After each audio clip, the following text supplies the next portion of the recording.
A family photo from 1895. Looks normal. When they zoom in on the girl, they discover something. The humidity in New Orleans made everything stick, papers to fingertips, shirts to skin. Even the air itself seemed to cling. Dr. Vivienne Rousseau wiped her forehead and adjusted the desk fan in her cramped office at the Louisiana Historical Archives. August in the city was relentless, but the climate-controlled vault where the photographs were stored remained mercifully cool. She had spent 3 months cataloging the Treme collection, hundreds of photographs, documents, and artifacts from one of America's oldest African-American neighborhoods. Most items had been donated by families cleaning out attics and estate sales, pieces of history saved from dumpsters and obscurity. Vivienne opened a mahogany box, lined with aged velvet. Inside was a single photograph in an ornate gilt frame, remarkably well preserved. The image showed 3 people posed in what appeared to be a prosperous parlor. Heavy curtains framed a window in the background, and a patterned rug covered polished wooden floors. The couple sat in upholstered chairs. The man in a fine dark suit with a watch chain visible across his vest. The woman in an elaborate dress with leg of mutton sleeves and intricate beading. Between them stood a girl of about 10, wearing a white dress with layers of lace and ribbon. Her hair was styled in careful ringlets, and she held a book in her small hands. The composition radiated pride and prosperity.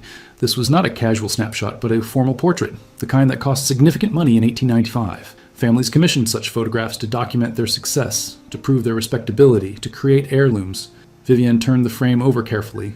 A label on the back, written in flowing script, read, "The Beaumont Family, November 1895. Ferreau, Photography Studio, Royal Street." She recognized the studio name.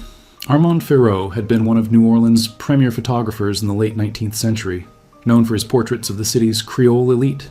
His clients included some of the wealthiest free people of color in the South. Vivienne returned the photograph to proper lighting and examined it more closely with her magnifying glass. The details were exquisite.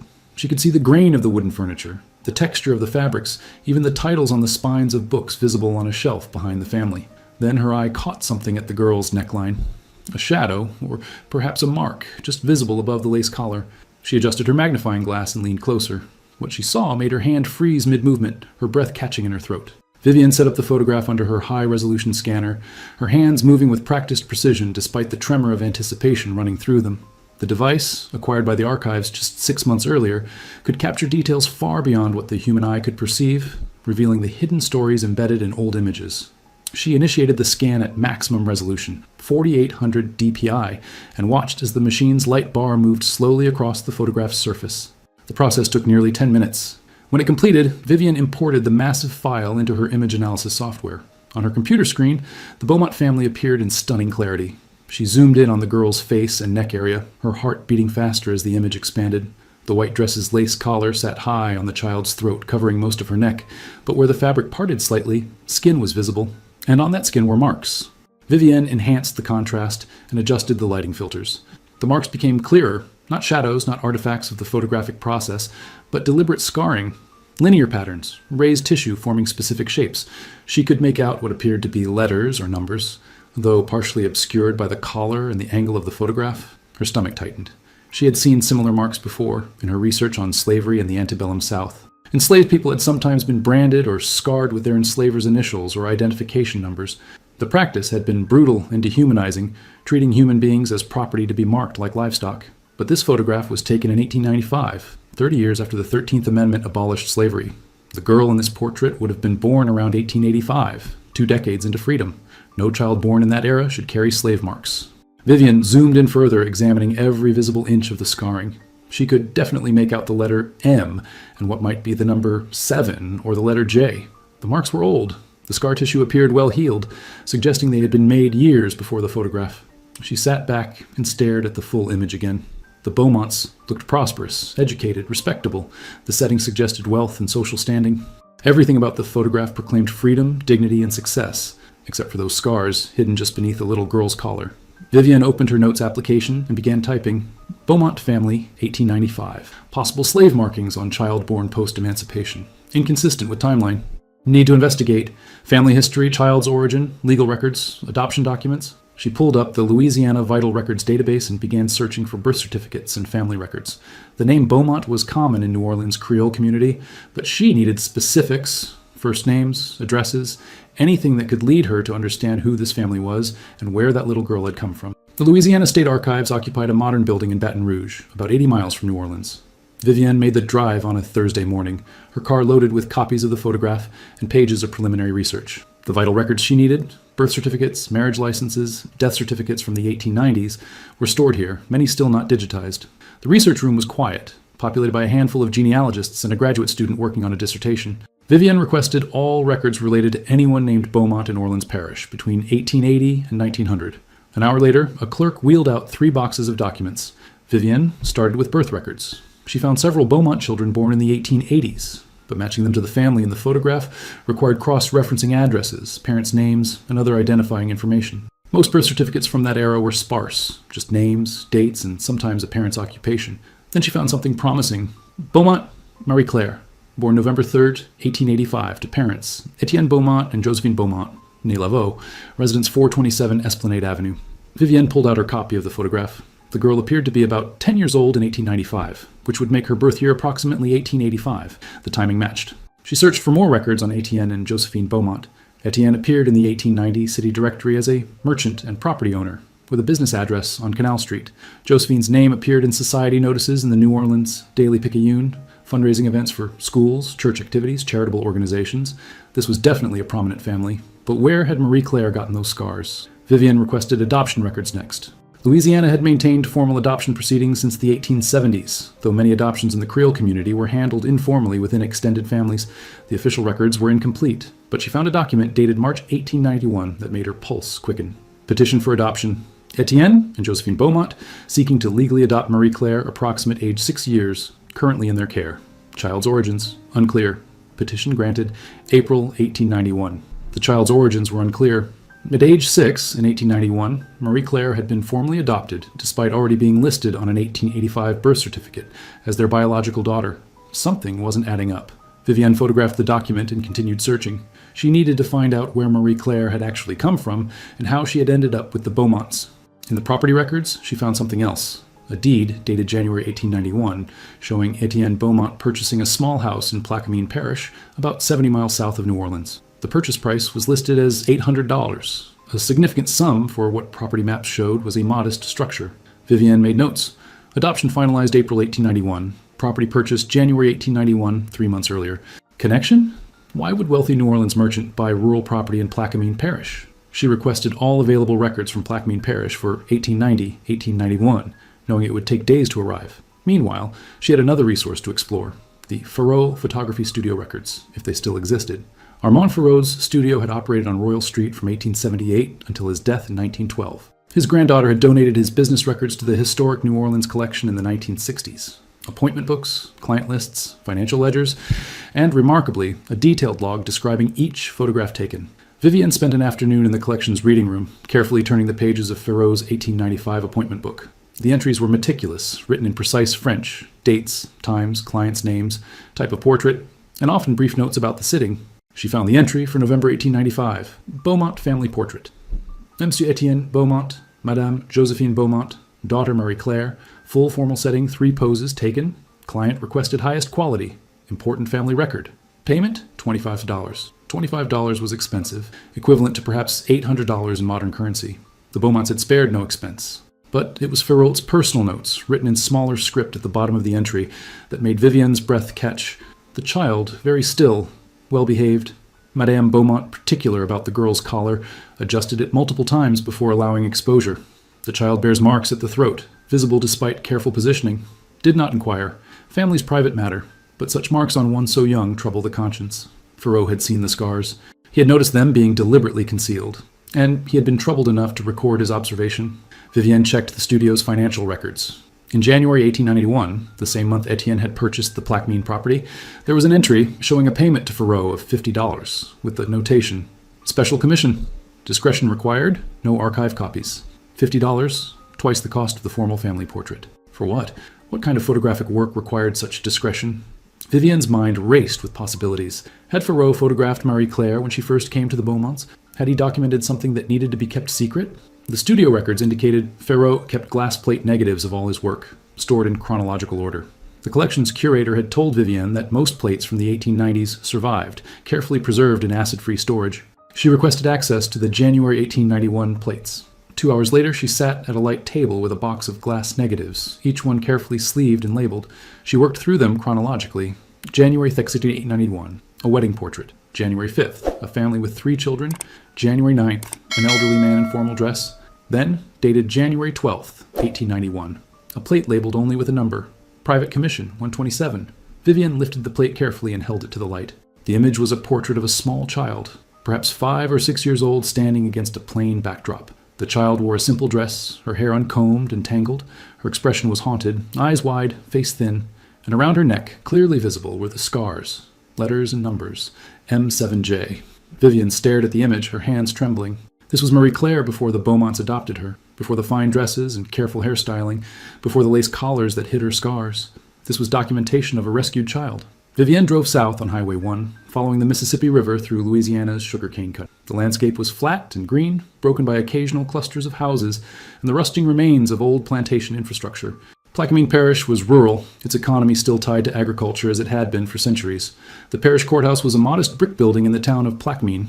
Vivienne had called ahead, and the clerk, a woman named Dorothy, who had worked there for 30 years, had pulled the records related to the property Etienne Beaumont had purchased in 1891.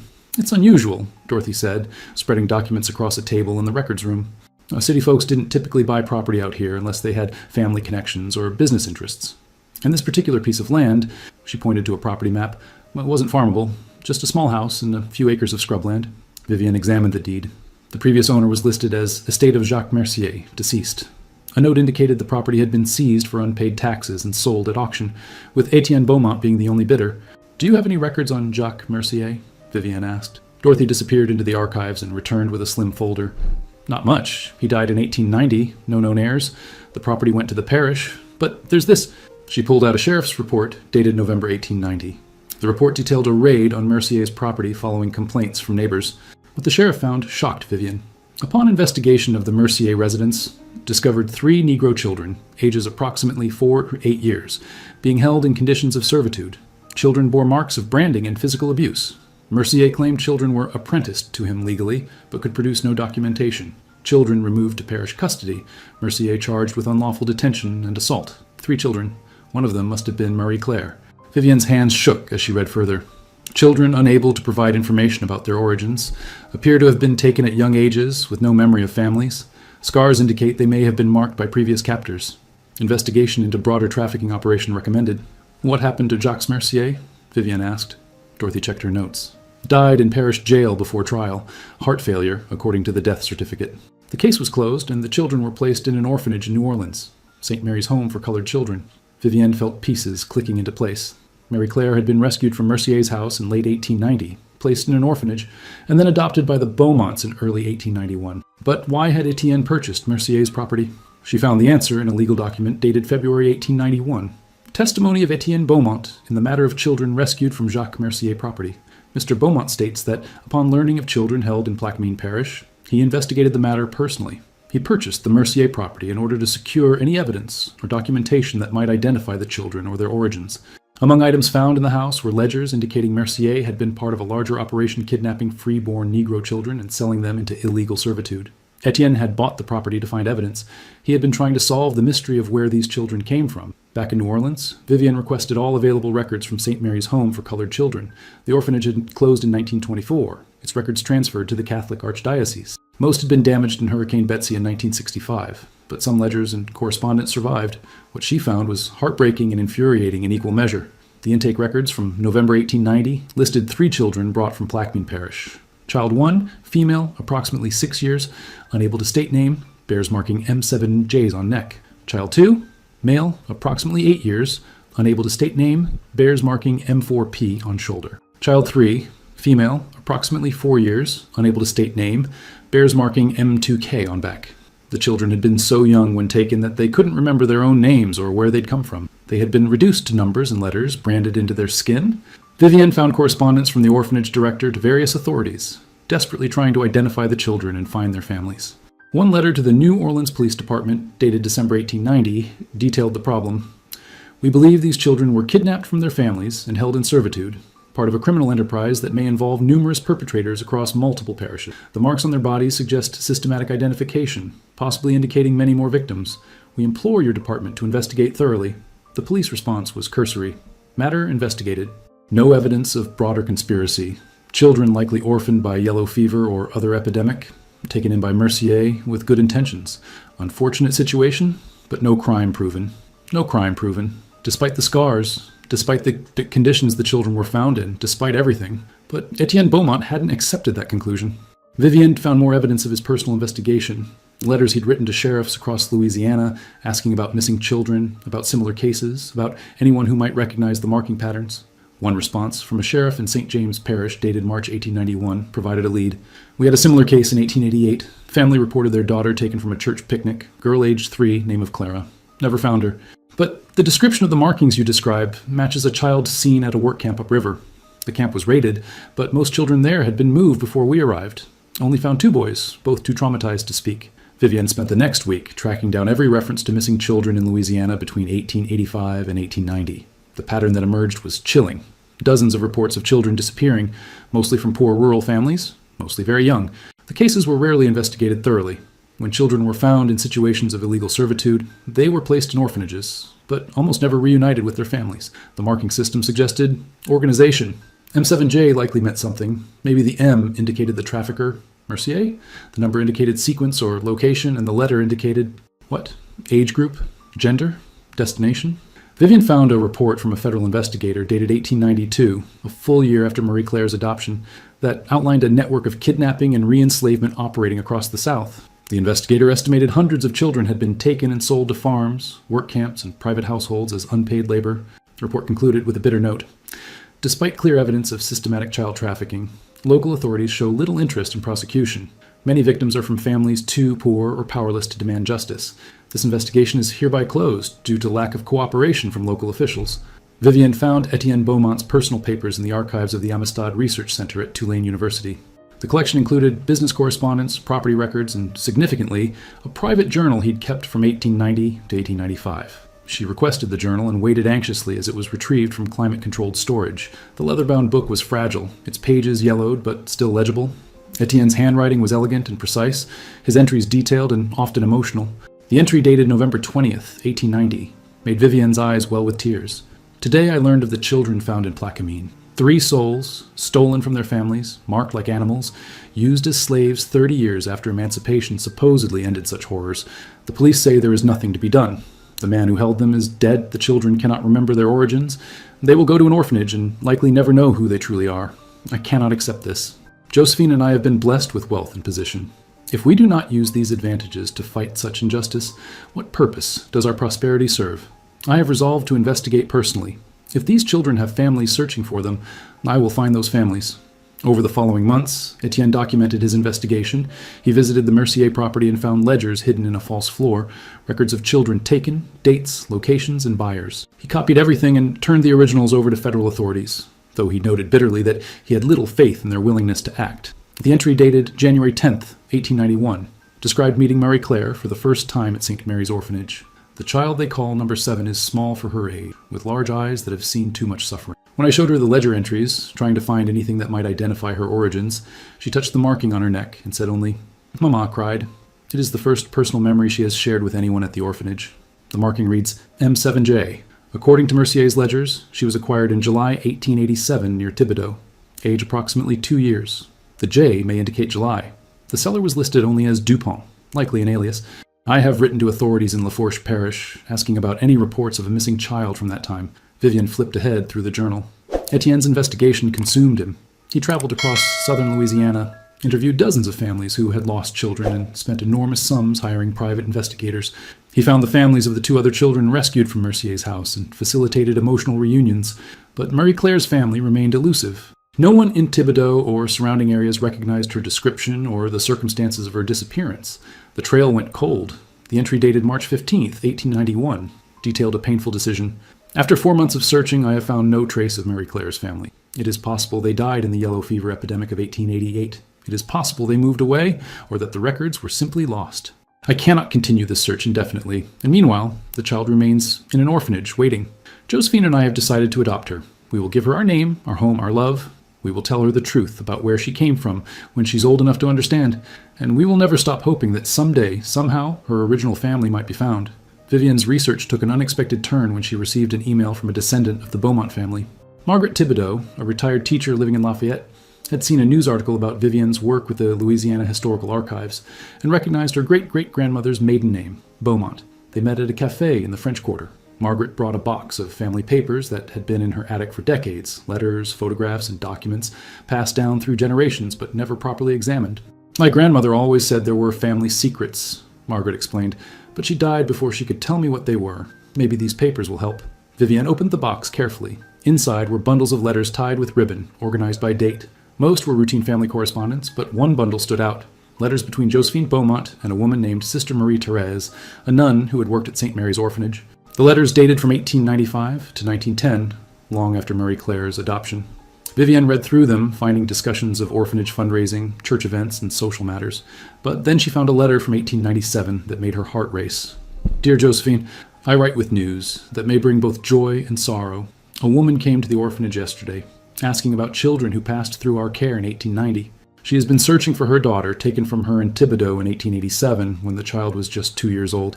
The woman was herself enslaved at that time, illegally held on a remote farm despite the war's end. She escaped in 1889, but was unable to return for her daughter until she had established herself in New Orleans and earned enough money to hire an investigator. She described a small mark her daughter had, a birthmark shaped like a crescent moon on the child's left shoulder blade.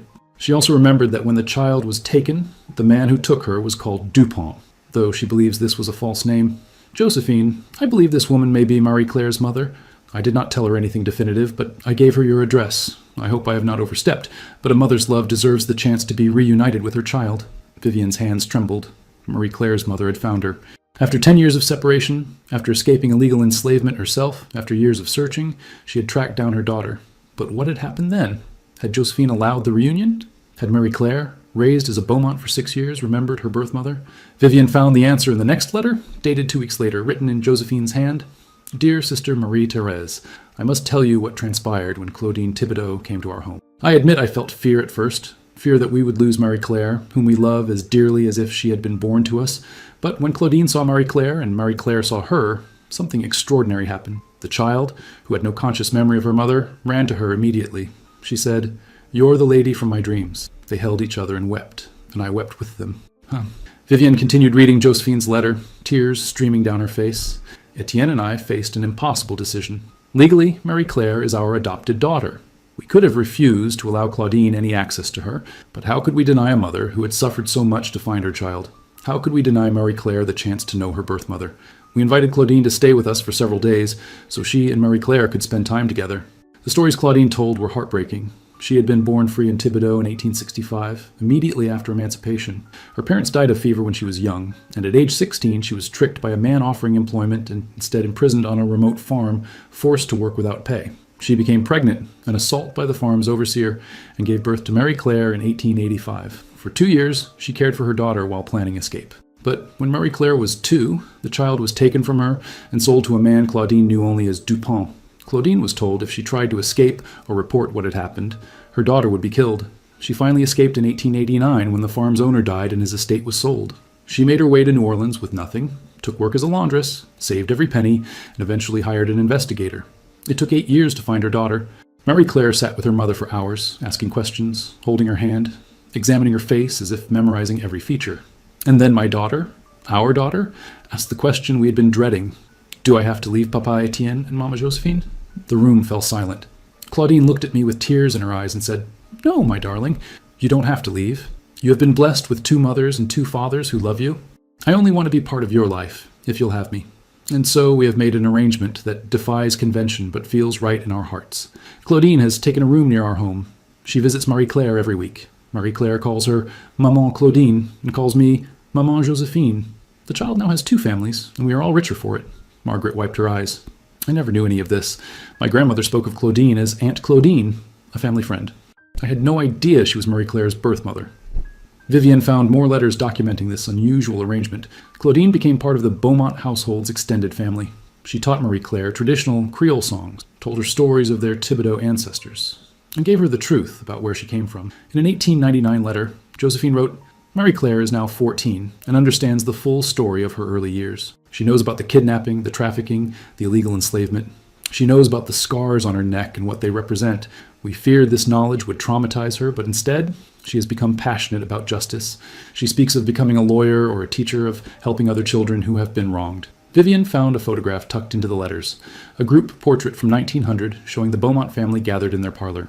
Etienne and Josephine sat in chairs. Marie-Claire stood between them, now a young woman of 15, and beside Josephine stood another woman, older, her face bearing the marks of hardship, but her eyes bright with joy, Claudine Thibodeau, Marie-Claire's first mother, finally united with her daughter. 3 months after discovering the Beaumont family photograph, Vivian stood before a packed auditorium at Tulane University, preparing to present her findings. The event had drawn historians, genealogists, descendants of Louisiana's Creole families, and activists working on issues of child trafficking and exploitation. On the screen behind her was the original 1895 photograph, the Beaumonts in their elegant parlor, Marie-Claire in her lace-collared dress. But now, thanks to digital enhancement, a second image appeared beside it, a close-up of Marie-Claire's neck, the scars visible, the letters M7J clear enough to read. This photograph, Vivian began, is about concealment and revelation. The Beaumonts carefully posed their daughter to hide her scars, evidence of a traumatic past they wanted to protect her from. But they also preserved evidence of that past, perhaps knowing that someday the truth would need to be told.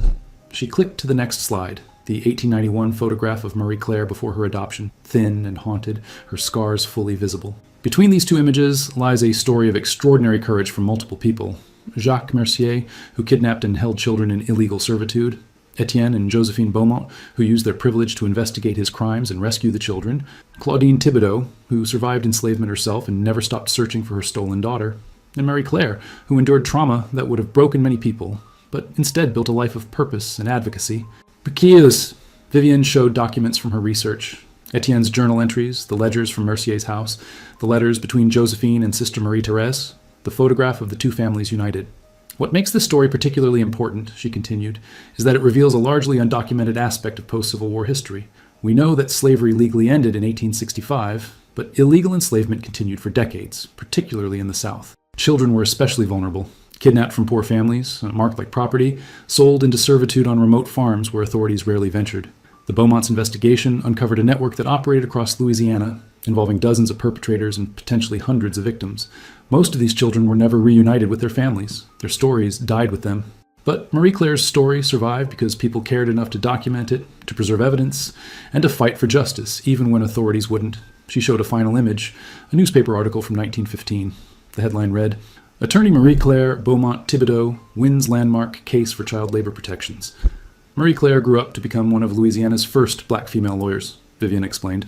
She specialized in cases involving child exploitation and illegal labor practices. She successfully prosecuted several child trafficking operations and helped reunite over 30 children with their families. The scars she bore became her motivation to ensure other children wouldn't suffer as she had. Margaret Thibodeau stood from the front row. "I'd like to add something, if I may." She joined Vivian at the podium. "Marie-Claire was my great-grandmother. She passed away in 1963 at the age of 78. I knew her when I was young, though she never spoke to me about her early years, but she left behind journals and letters that my family is now prepared to donate to the Louisiana Historical Archives. In those documents, she wrote extensively about her two mothers, about the Beaumont family's efforts to find trafficked children, and about Claudine's determination to never give up searching. There's one passage I want to share." Margaret unfolded a paper and read, "I have two mothers, and I am blessed by both. Maman Claudine gave me life and never stopped fighting to find me. Maman Josephine gave me safety and opportunity and never stopped fighting to reunite me with my first family.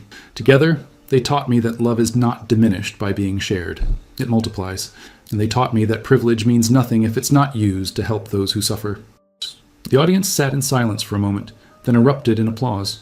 After the presentation, Vivian was approached by several people with similar stories, families who suspected their ancestors had been victims of post-emancipation trafficking, descendants seeking to understand mysterious scars in old photographs, researchers working on related topics. But the most meaningful encounter came from an elderly woman who waited until everyone else had left. She introduced herself as Clara Dupuis and handed Vivian a photograph in a worn envelope. "This is my grandmother," she said, pointing to a young girl in the photo, maybe 6 or 7 years old. "She was found at a work camp in St. James Parish in 1888. She had marks on her shoulder. M4P. She never found her original family. But maybe with your help we could try?" Vivian looked at the photograph, then at Clara's hopeful face. M4P matched the marking on one of the other children rescued from Mercier's house, one of the two children whose families Etienne Beaumont had successfully found. "I think we can," Vivian said. "In fact, I think we might already have a lead." She thought of Marie-Claire, standing between her two mothers in that 1900 photograph, whole and healed despite the scars she carried. The photograph in Vivienne's office, the one that had started this entire investigation, was no longer just an image of concealment. It was a testament to resilience, to the power of investigative persistence, and to the revolutionary idea that families could be built on love rather than blood alone. The scars hidden beneath Marie Claire's lace collar had told a story that waited 129 years to be fully heard. And now, finally, people were listening.